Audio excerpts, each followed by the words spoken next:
Un des descendants d'Abraham, nommé Joseph, devint une personne de grande responsabilité en Égypte. Il demanda à son père Jacob et à toute sa famille de venir vivre avec lui. Ils y ont vécu de nombreuses années jusqu'à ce que Jacob et Joseph moururent, ainsi que tous ses frères et toute cette génération. Les Israélites devinrent de plus en plus nombreux et puissants en Égypte jusqu'à ce qu'ils remplissent le pays. Le nouveau pharaon de cette époque ne connaissait pas Joseph.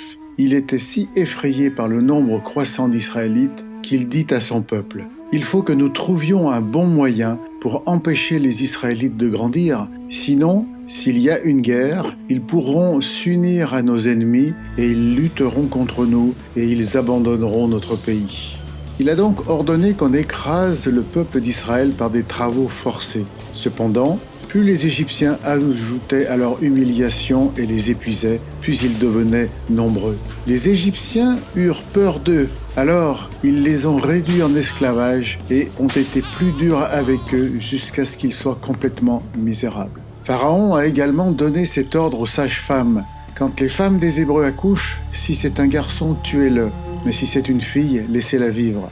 Mais les sages-femmes craignaient Dieu et n'ont pas obéi aux ordres du Pharaon de tuer les garçons. Quand le Pharaon a demandé pourquoi elles agissaient ainsi, elles répondirent : « Les femmes des Hébreux sont plus fortes que les Égyptiennes.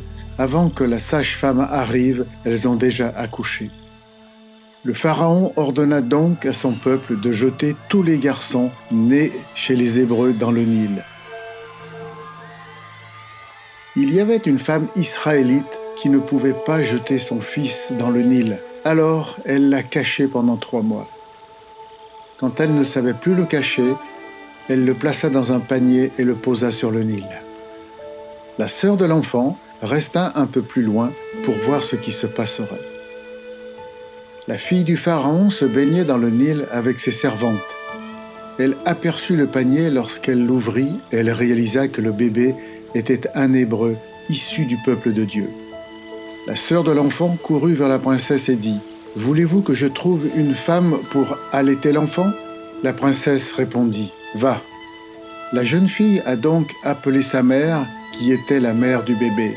La fille du Pharaon lui dit : « Prends ce bébé et allaite-le pour moi, je te paierai. » Et ça s'est passé comme ça. Lorsque l'enfant grandit, sa mère l'a ramené chez la fille du Pharaon qui l'a adopté et qui l'a appelé Moïse. Moïse a été élevé par elle dans le palais et il maîtrisait toute la science et la sagesse égyptienne. Un jour, Moïse rendit visite à son peuple et il aperçut un Égyptien en train de battre un Hébreu. Moïse frappa alors l'Égyptien, le tua et l'enterra dans le sable. Le lendemain, il trouva 2 Hébreux en conflit. Alors il leur dit : « Pourquoi est-ce que tu frappes ton frère ?»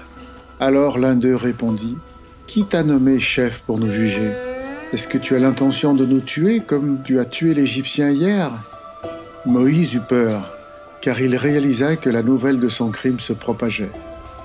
Lorsque Pharaon entendit l'histoire, il essaya de faire tuer Moïse, mais celui-ci s'enfuit dans le désert, dans une ville lointaine.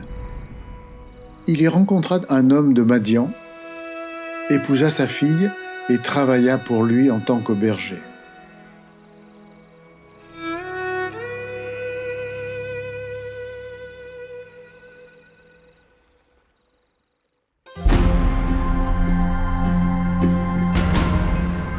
La mère de Moïse, sa sœur et les sages-femmes ont choisi de désobéir à l'ordre du Pharaon, même si cela impliquait de risquer leur vie. Pourquoi ?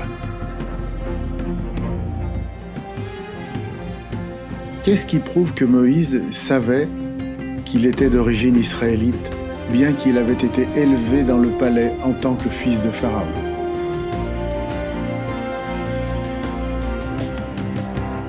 Un seul événement a complètement chamboulé la vie de Moïse. Et vous, quel événement a bouleversé votre vie ?